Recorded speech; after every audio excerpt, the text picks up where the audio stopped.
Être un leader, c'est être capable de guider, d'inspirer, d'influencer. Être un leader, c'est être plein de motivation, de créativité, d'ambition.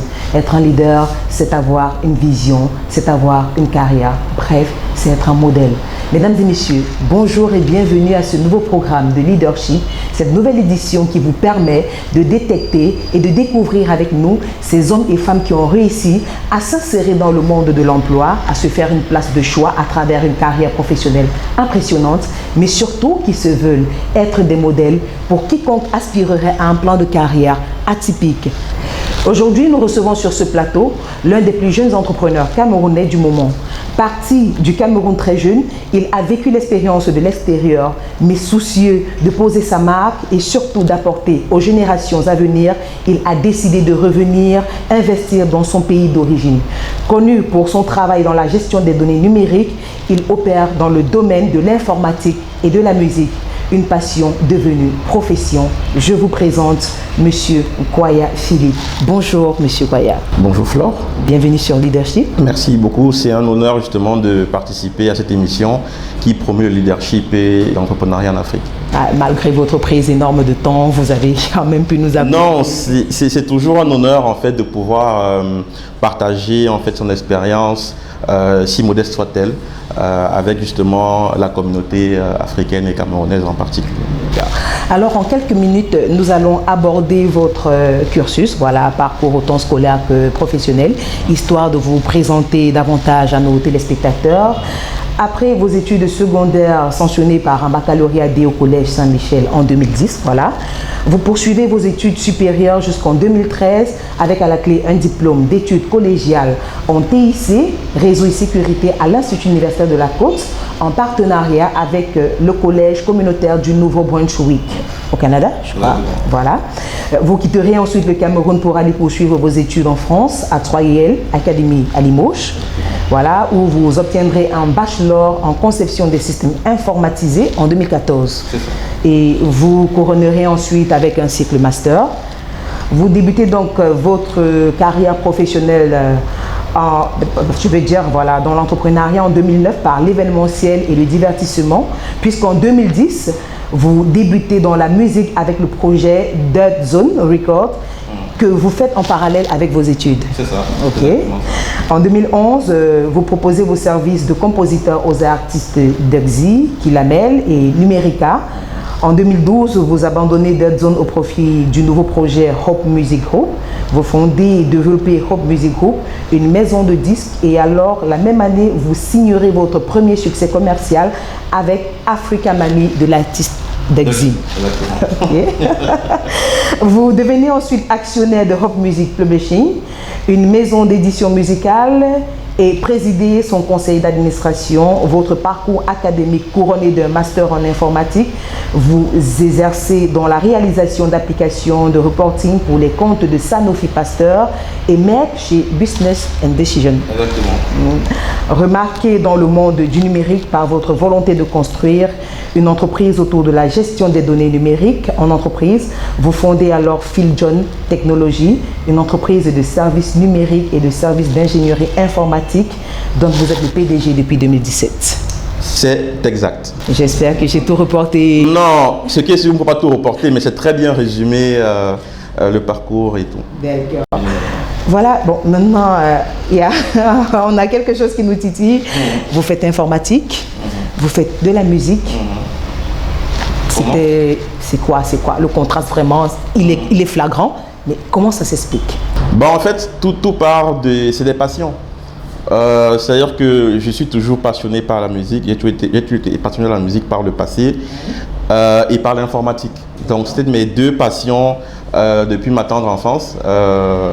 Tout petit déjà, j'aimais beaucoup en fait l'outil informatique et tout. En fait, moi j'ai toujours été passionné par tout ce qui peut faciliter la vie de manière saine pour avancer.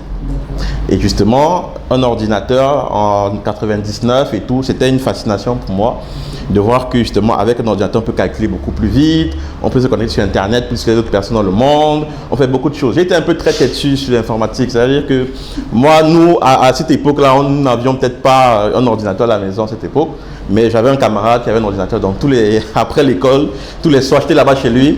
Même si ma fille maman, père son âme, tous les jours me disait que non, il faut rentrer à telle heure, 17h et tout. Mais j'allais toujours là-bas parce que j'étais tellement passionné par cet outil-là que j'avais décidé d'apprendre. Et je pense que c'est cette passion-là qui a été nourrie au fil des années et qui m'a convaincu que voilà mon parcours en fait vers lequel je vais aller. La musique en parallèle aussi.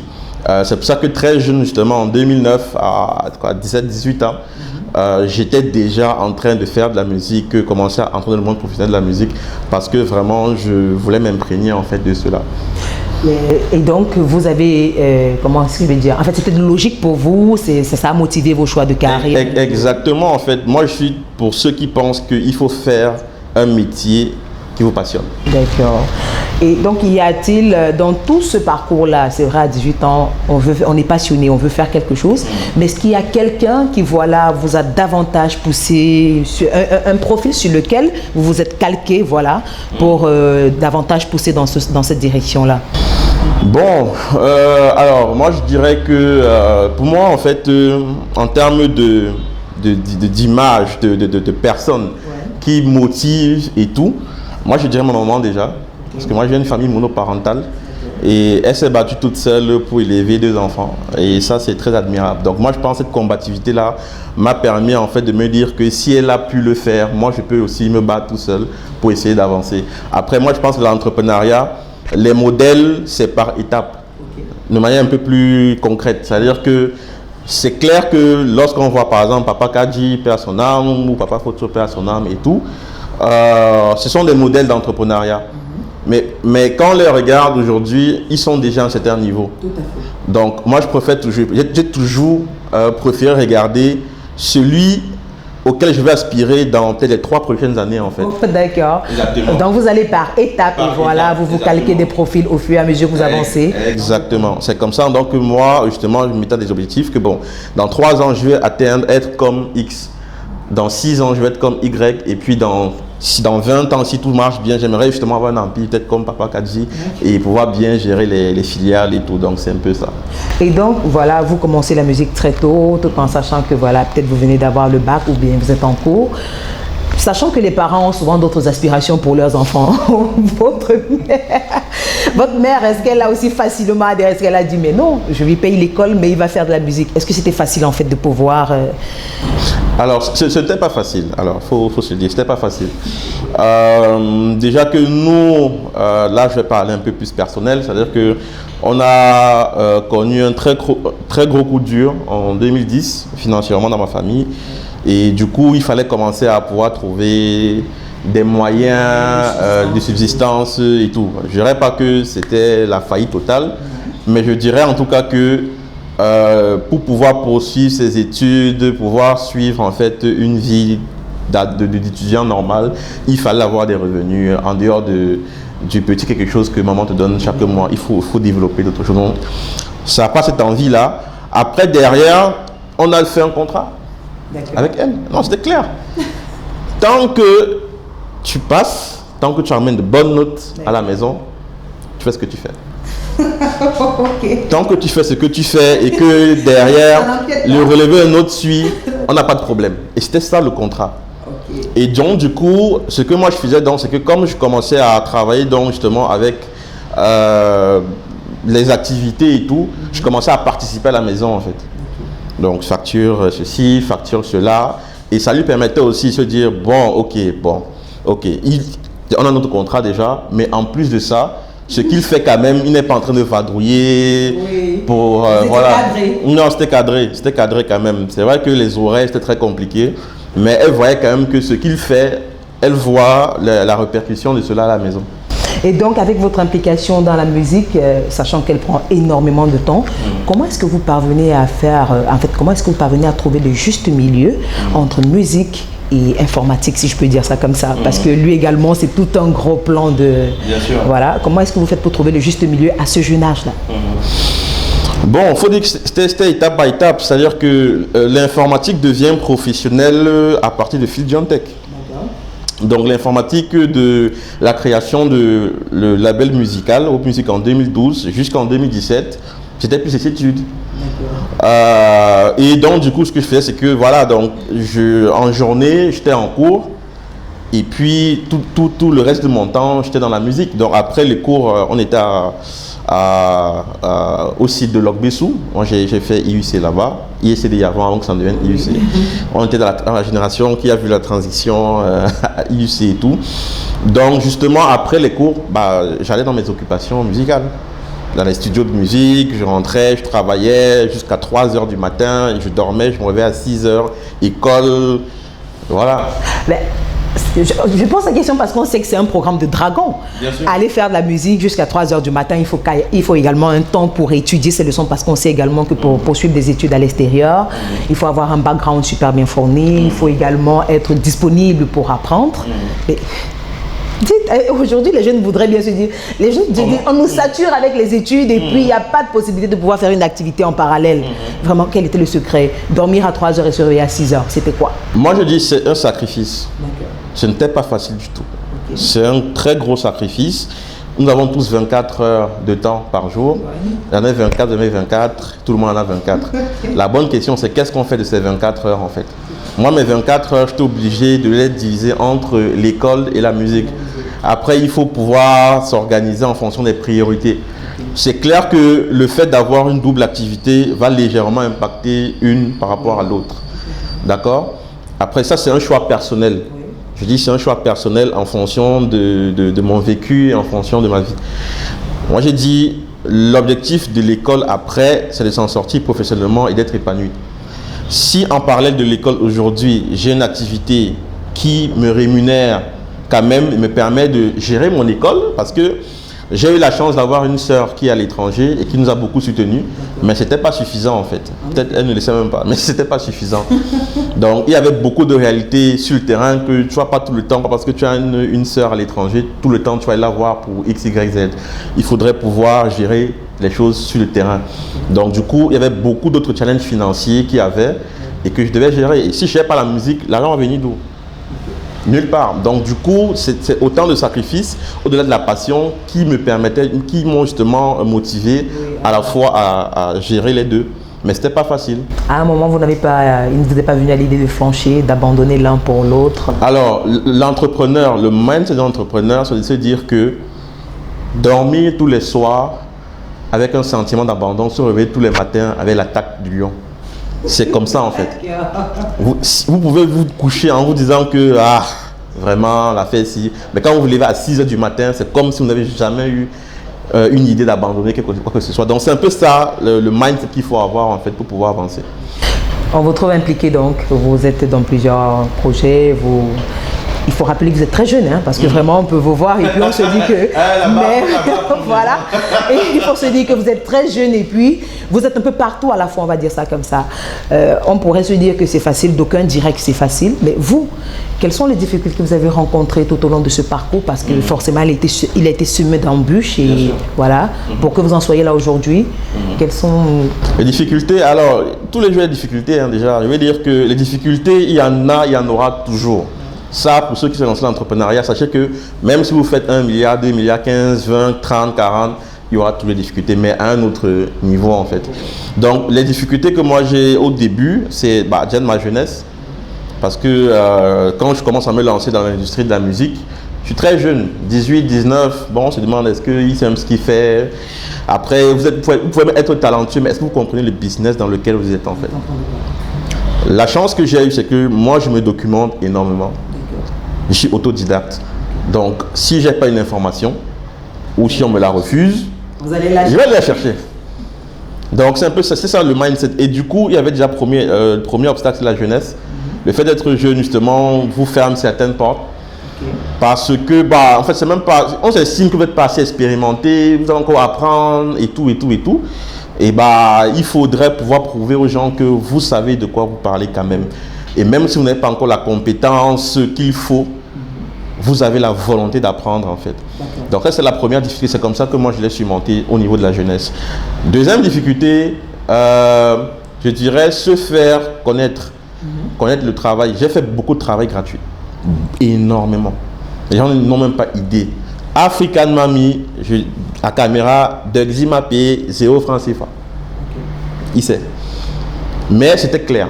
Je savais où j'allais. Je savais exactement que ce type de projet allait me positionner d'une manière comme ça. Et je savais comment j'allais utiliser ce positionnement-là pour maintenant faire des revenus.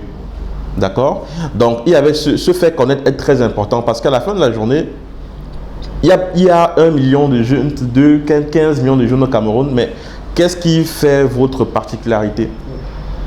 D'accord? Donc, et c'était justement se dire, je sais faire ceci, mais tu sais faire, qu'est-ce qui prouve? Laissez-moi faire.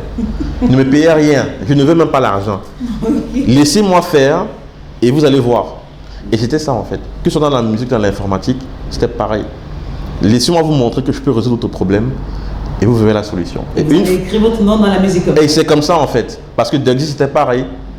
Grand frère, je ne donne pas le lait, ça marche partout. Je peux t'apporter quelque chose. Tu es sûr? Je suis sûr. Très confiant. Très confiant. Ok, apporte ce que tu sais faire. J'apporte ce que je savais faire. Et d'ailleurs, en apportant ce que je savais faire, je lui ai apporté un contrat.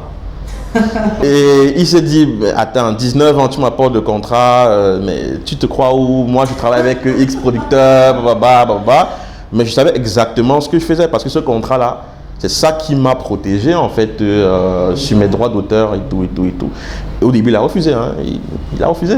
Que non. Mais à 2 mois plus tard, il a eu le temps de réfléchir et se dire quand même que le travail de ce jeune, quand même, voilà. Ça vaut... Exactement. Et c'est comme ça donc que on a commencé à travailler. Et puis donc il faut pouvoir vraiment se faire connaître, des fois en travaillant gratuitement, juste pour montrer la valeur ajoutée qu'on a sur un projet ou pour un client. Okay. Et quand vous quittez le Cameroun pour aller poursuivre vos études à l'extérieur, ça stoppe la carrière dans la musique ou bien ça, je vais dire quoi, vous mettez un frein ou bien vous arrêtez complètement? Alors, je dirais quand même que ça a plutôt mis un frein sur mon activité en tant que compositeur de musique. Okay. Mais ça n'a pas du tout mis un frein au business de la musique. Parce que quand je commence justement, je suis compositeur, donc je fais de la musique. En parallèle d'ouvrir en fait l'entreprise de musique qui gère le business de la musique.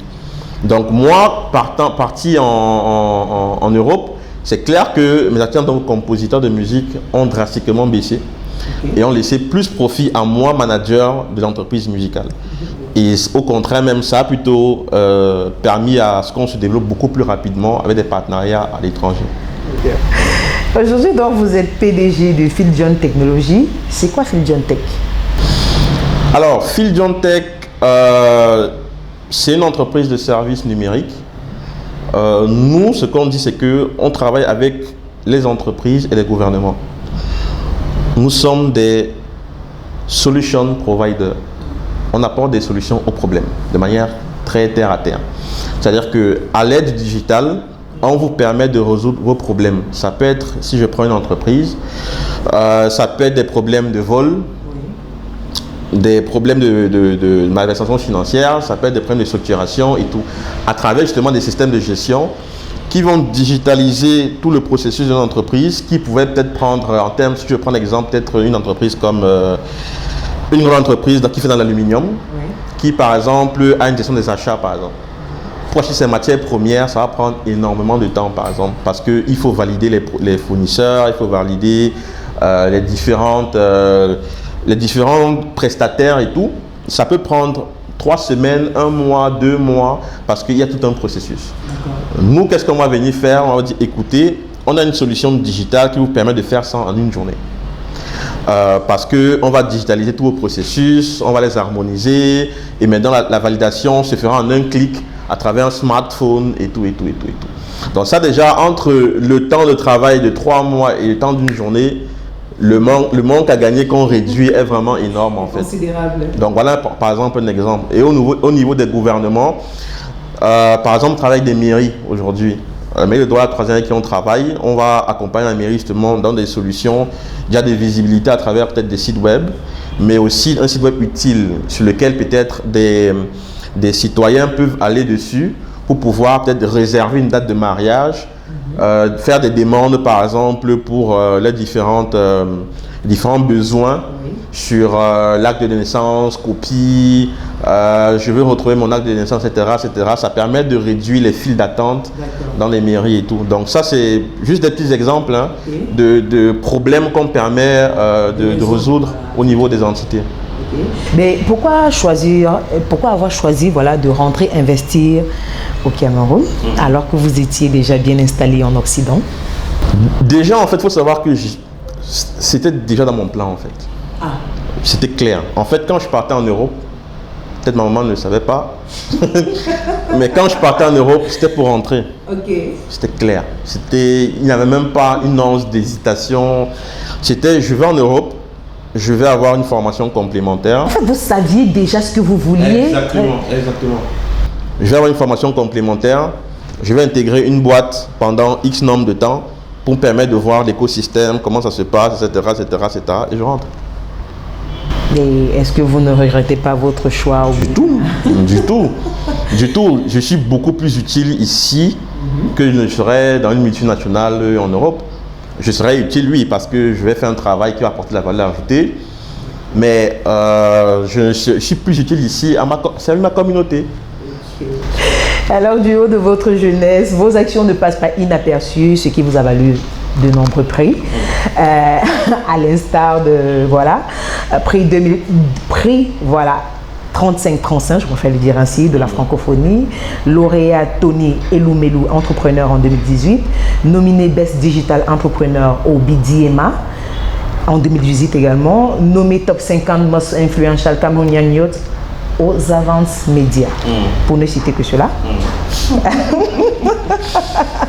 Alors, quel est votre ressenti voilà, face à cette reconnaissance, peut-être pas nationale, mais à cette reconnaissance qui vient de l'extérieur voilà. Bon, je dirais que déjà pour le prix Tony Eloumelou, c'est quelque chose d'assez exceptionnel quand même.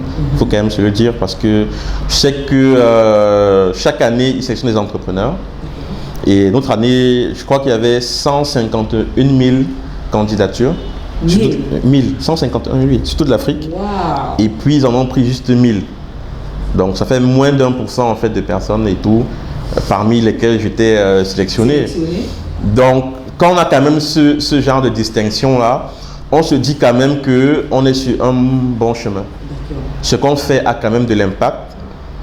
C'est quelque chose d'assez intéressant pour la communauté africaine. Pareil pour le prix 35 de la francophonie. C'est pareil, c'est ce genre de distinction qui permettent juste de t'encourager à faire ce que tu fais. Donc si tu faisais x1, il faut faire x10, il faut faire x20. Il faut comprendre aussi que c'est aussi une prise de conscience pour nous les entrepreneurs de comprendre que au-delà du Cameroun, il y a l'Afrique. Les réalités que vous vivez ici au Cameroun, vous les vivez au Gabon, vous les vivez au Sénégal, en Mauritanie, en Guinée-Bissau, au Kenya, parce qu'en fait, Tony Eloumelou, quand vous allez à Lagos,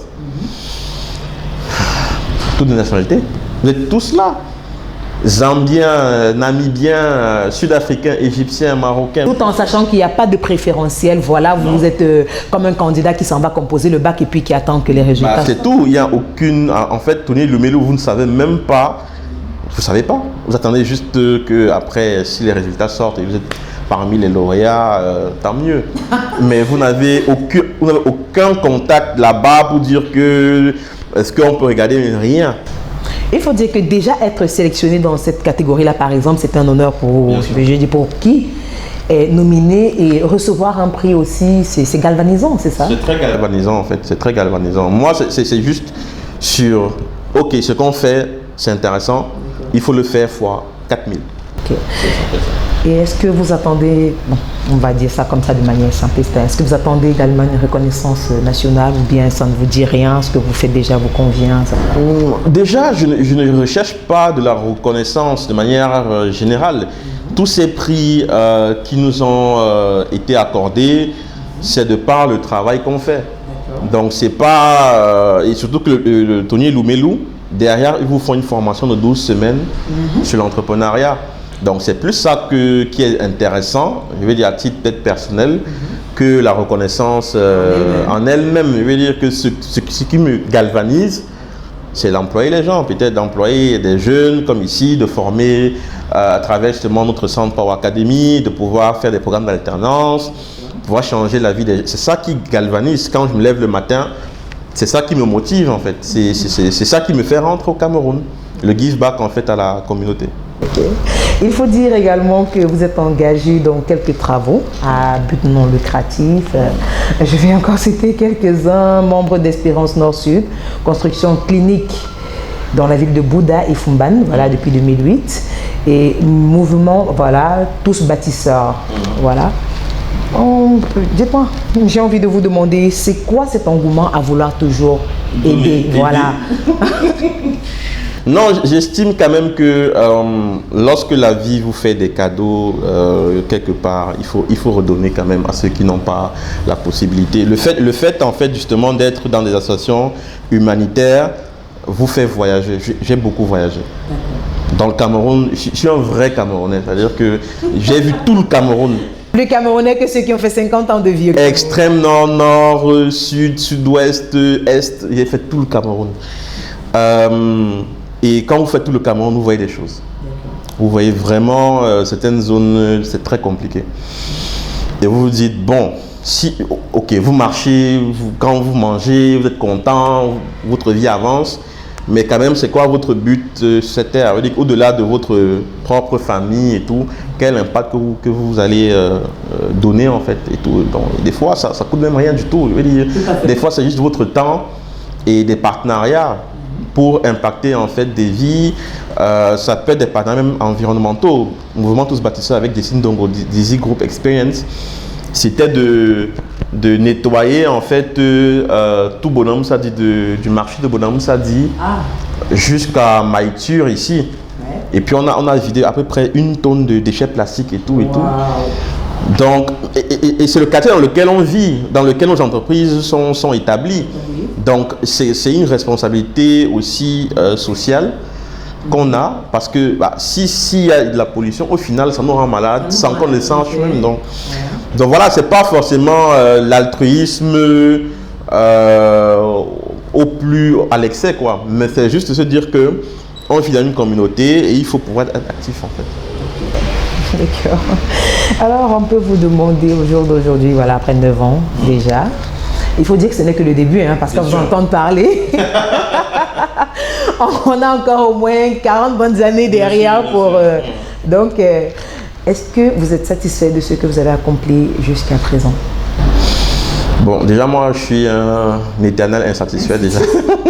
Tout entrepreneur qui se respecte honnêtement est un éternel insatisfait parce qu'en fait, il y a toujours un nouveau challenge. Vous faites A, vous voulez aller à B, vous faites B, vous voulez aller à C, ainsi de suite, ainsi de suite, ainsi de suite. Après, il y a des personnes qui se contentent aussi, hein. Ils font A, ils font B et puis se disent, bon, moi, B, ça me va.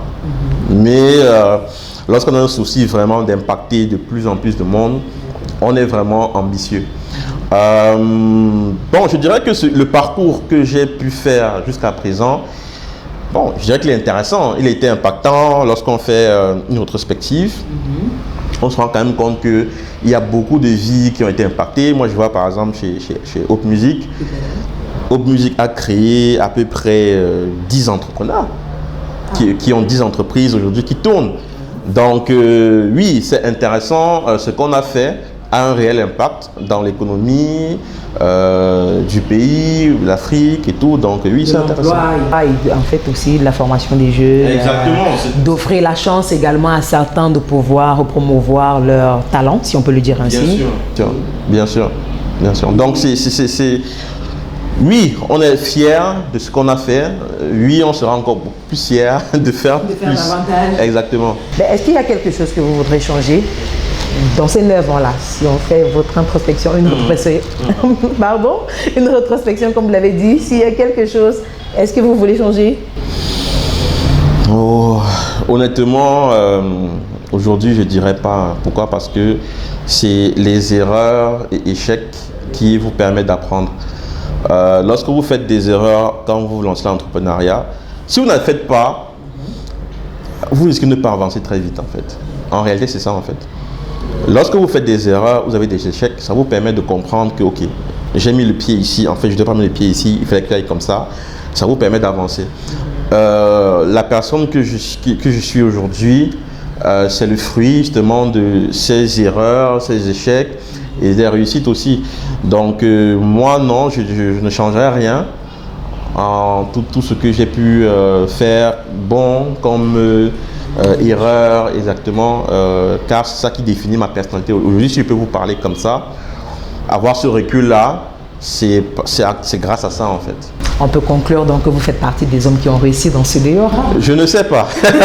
Qu'est-ce que la réussite honnêtement? Donc la réussite diffère d'une personne à une autre. Ça dépend de la propre définition de la réussite. De chaque personne. Certains ont établi une réussite financière, mais maintenant, financière même, c'est à quel niveau? Parce que certains vont dire, si vous faites, je donne un exemple tout simple, si vous faites 15 millions par an et vous avez quand même 3 millions, vous avez réussi. D'autres vont vous dire que non, si je fais 200 millions et que j'ai quand même 50, j'ai réussi. D'autres vont vous dire, bon, donc je pense que c'est propre à tout chacun, mais ce qui est quand même sûr, c'est qu'il y a un dénominateur commun sur le bonheur. Est-ce que vous êtes heureux de faire ce que vous faites? Oui, bon, c'est que quand même vous avancez dans ce que vous faites. Pour vous, la réussite se résume au bonheur? Pour moi, la réussite, c'est de pouvoir atteindre les objectifs qu'on se fixe personnellement, par palier. Pour moi, c'est un peu ça. Je ne pense pas que la réussite soit figée sur le temps. Pour moi, la réussite est figée par rapport à certains objectifs. Je le demande ainsi parce que je voudrais bien que les jeunes, quand on dit que vous êtes jeunes, il faut qu'on comprenne que vous êtes jeunes. Oui, je voudrais que les jeunes, voilà, se fixent également, en fait, essayent de voir à travers vos yeux à vous ce que c'est que la réussite, pour ne pas se dire que, voilà, j'ai plus de temps ou encore j'en ai assez. Maintenant que vous le déterminez par palier, ça veut dire que c'est quelqu'un aujourd'hui à ses 45 ans, il est capable encore de réussir dans sa vie à partir du moment où il le détermine par les différents paliers. Bien sûr, bien sûr. Le fondateur de KFC, c'est une enseigne et tout, il a lancé à 59 ans. Son business. C'est un exemple. À 59 ans et tout. Zuckerberg, par contre, il a commencé quoi, à 19-20 ans et tout. Donc, je veux dire qu'il n'y a pas un réel âge qui va déterminer si vous réussissez ou pas. Tout dépend, quelles sont les limites que vous mettez à votre propre mindset, en fait. Donc, c'est un peu ça. Après, maintenant, s'il faut peut-être passer un message aux plus jeunes et tout, bon, si vous réussissez quand même à vous vêtir, à manger et avoir un toit où dormir, bon, c'est une première réussite. S'il faut regarder ce côté-là, par exemple, c'est un premier palier. Ou même d'ailleurs, si vous réussissez à ne plus être dépendant des parents, voilà une première réussite, par exemple. S'il faut parler maintenant un peu aux jeunes directement, c'est que si vous réussissez en tant qu'étudiant, ou même après, à ne plus être dépendant des parents, c'est une première réussite. Ensuite, si vous pouvez être autonome et de vivre de vous-même et pouvoir avancer sur notre réussite. Après, je pense, après il y a la pyramide de Maslow. Après ces deux niveaux-là, bon, là, c'est personnellement, en termes d'objectifs, ce que vous voulez établir en termes de réussite. Alors aujourd'hui, forcément, on s'attend à de nouveaux challenges de Kwaya Philippe. Lesquels? Bon, aujourd'hui, donc là, on a lancé notre centre de formation de compétences, Power Academy, qui justement forme des jeunes et des professionnels sur les outils du numérique, plus précisément dans tout ce qui est gestion de données, data management, donc big data, business intelligence, etc. Nous ne sommes pas une école, hein, c'est-à-dire que nous sommes un centre de compétences en complément. Donc ça veut dire qu'on va devoir certainement faire des partenariats avec des écoles pour qu'on puisse en fait avoir des compléments de formation. Donc vous pouvez être dans une filière TIC, CS2I, 3I, etc. Vous finissez votre formation et puis vous venez faire peut-être 6 mois ici pour vous perfectionner dans un domaine bien particulier en fait. Donc c'est un peu ce qu'on fait. Donc on n'est pas là pour remplacer une école ou pour faire le travail d'une école. On ne le peut pas. Faire une école, c'est tout un métier, c'est toute une organisation. Donc nous, on est plus un centre de compétences sur lequel vous venez découper en fait ce que les bases que vous avez, vous venez les découper pour avoir une notion beaucoup plus pointue en fait ce que vous faites. Ok.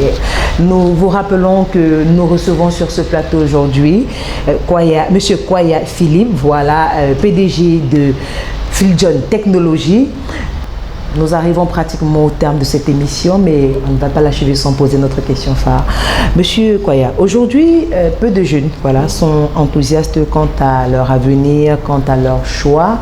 Parfois, partager entre réaliser le désirat des parents ou le leur. Quel est le conseil que vous pouvez donner autant à ces jeunes-là qu'aux parents, voilà, puisque vous êtes également un exemple qui a dû faire un compromis?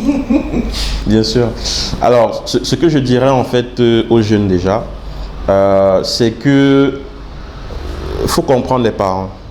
Déjà, les parents, en fait, tout ce qu'ils veulent, c'est votre bien. Donc, ils ne vous disent pas des choses pour vous contraindre et tout. Non, c'est juste parce qu'ils voient que vous avez besoin peut-être de faire telle voie pour que vous soyez à l'aise, en fait, dans ce que vous faites. D'accord? Donc, ça, c'est la première des choses. Maintenant, ce qu'il faut aussi comprendre, c'est que c'est une discussion avec les parents. Après, il y a des parents beaucoup plus conservateurs que d'autres, ça, je sais. Mais c'est à vous de comprendre votre parent et de savoir comment amener la discussion. Il faudrait que vous puissiez vous dire, ok, si je veux faire ça et que mon papa veut que je fasse ça, il faut que je réussisse à lui prouver que la voie que je choisis, c'est une voie qui va marcher. C'est une voie dans laquelle je suis passionné, je sais qu'elle va marcher avec des arguments concrets. Vous avez pris mon exemple tout à l'heure de comment j'ai expliqué à un moment pourquoi, comment et quel est le compromis qu'on a dû mettre en place pour que je puisse suivre ma passion et aujourd'hui les études et tout, pour qu'elle puisse comprendre que voilà, et c'est aussi l'attitude. Il ne faut pas que parler, il faut agir. Quand vous dites quelque chose, il faut le réaliser. Si vous dites que je vais faire ça, réalisez-le, que le parent voie que c'est vraiment ça. Des fois, commencer même par des compromis, ça peut être, ok, laisse-moi 3 mois, laisse-moi 2 mois pour te montrer, laisse-moi 1 mois, permets-moi de, d'accord, pour que le parent puisse comprendre et tout, que vous êtes vraiment sérieux. Parce que des fois, en fait, comme on est enfant, le parent estime que vous ne savez pas encore ce que vous voulez dans la vie, en fait. Donc, c'est une passion, vous êtes passionné, vous êtes excité, la jeunesse, tout ça, vous ne connaissez pas la vie et tout. Et ils ont bien raison, fait qu'on a encore beaucoup à apprendre. Donc, c'est à vous de montrer aux parents que non, j'ai une idée très claire d'où je suis en train d'aller et laisse-moi te prouver que c'est le cas. Avec des arguments très réalistes. Parce que quand vous présentez aux parents des arguments très rêveurs, trop rêveurs en tout cas, il faut rêver, c'est important. Mais lorsque vous voulez convaincre votre parent de ce que votre choix, qui est en l'encontre du sien, il faut être très réaliste. C'est vraiment comme une soutenance où vous venez convaincre un auditoire que voici ce que je veux faire. C'est votre premier employeur, en fait, votre parent, c'est votre premier employeur. Exactement. Surtout si vous n'êtes pas aligné sur votre choix de carrière et tout, vous devez lui montrer que ce que vous voulez faire, vraiment, c'est ça. Donc, ça, c'est ça. Et au niveau des parents, ce que je dirais, c'est que ayez l'esprit un peu ouvert. Aujourd'hui, faut savoir que les métiers se créent tous les jours. Les métiers d'avant, cela 20 ans, certains ont disparu aujourd'hui. C'est-à-dire 10 ans, certains ont disparu aujourd'hui. Donc il y a des nouveaux métiers qui se créent. Certains parents ne sont pas justement à l'information des nouveaux métiers qui se créent, notamment peut-être dans le digital, le numérique, etc. Ou même dans d'autres domaines, hein, bien évidemment, dans l'agriculture, d'autres domaines, il y a des nouveaux métiers qui se créent. Des domaines qui leur sont encore inconnus. Exactement, donc ayez l'esprit un peu ouvert et écoutez quand même votre enfant. Et parce que des fois, accompagnez-le parce que des fois vous pouvez passer à côté de quelque chose qui, imaginez un moment, elle n'a pas été quand même ouverte d'esprit, c'était pas facile, elle a quand même été ouverte d'esprit à écouter quand même ce que je voulais expliquer. Et à contrôler à distance les choix que vous avez faits, histoire de ne pas vous perdre. Bien sûr, même quand je suis rentré, quand je voulais rentrer au Cameroun, elle est venue en Europe pour me convaincre. Non, vous comprenez que même si, malgré toute l'expérience que j'ai eue avec Hope Music, quand je voulais rentrer, il y a eu encore ce débat-là qu'on a dû avoir. Tu n'es pas conscient. Oui, attention, mais tu pars là, mais c'est pas comme si tu pars. Non, tu as des opportunités. Et c'est vrai, il y a plein d'opportunités qui m'étaient offertes en Europe. Mais pourquoi donc il fallait justement, une fois de plus encore, réexpliquer un certain nombre de choses. Et tout, compromis, et puis voilà. Donc, et heureusement qu'elle était ouverte d'esprit. Sinon, et aujourd'hui, vous êtes parfaitement épanoui? Oui, je suis très épanoui. Je veux dire que je suis content de faire ce que je fais tous les jours, avec toutes ces difficultés. Mais c'est normal, je veux dire que sans difficulté, on n'avance pas. Mais il y a également un conseil, voilà, ou bien en fait un point de vue que vous aimez donner à ceux qui sont encore dehors, en fait, à ceux qui sont allés poursuivre leurs études. Pourquoi pas le faire au travers de nos caméras aussi? D'accord. Donc, je vais dire en fait à tous ceux qui sont en train de partir à l'étranger et ceux qui sont partis. Ceux qui sont en train de partir à l'étranger, sachez que vous allez apprendre, vous allez vous former. Le choix vous revient après de descendre. Mais descendez quand vous êtes prêt. Pourquoi? Parce que tout le monde n'a pas le même vécu et tout. Tout le monde ne part pas avec les mêmes réalités. D'accord?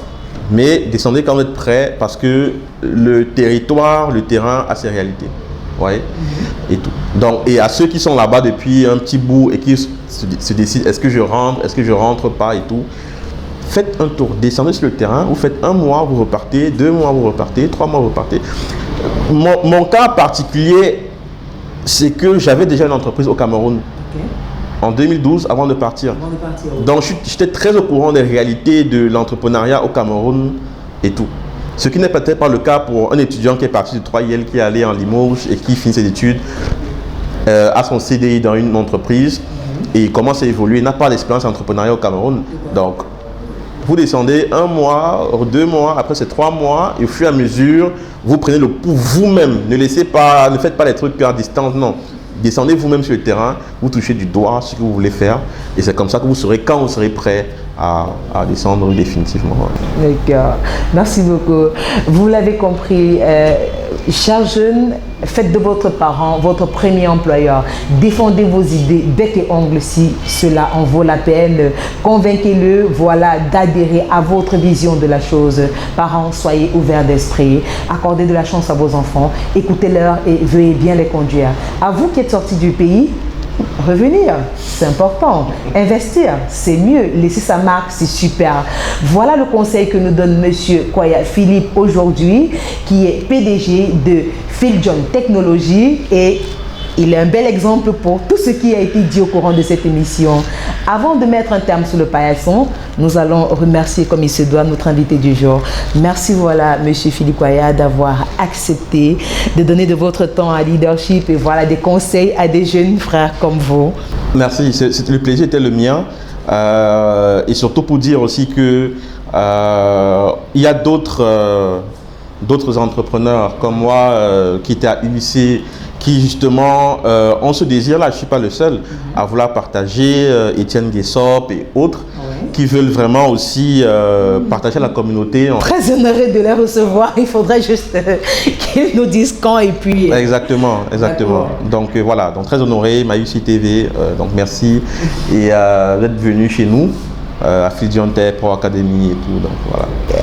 Chers téléspectateurs, à vous on dit merci, vous êtes fidèles au programme, vous êtes toujours présents, nous vous remercions énormément, c'est un merci inconditionnel car vous savez tout le plaisir que nous avons à passer en votre compagnie. Pour cela, nous prenons rendez-vous pour une nouvelle édition de Leadership. Bye bye.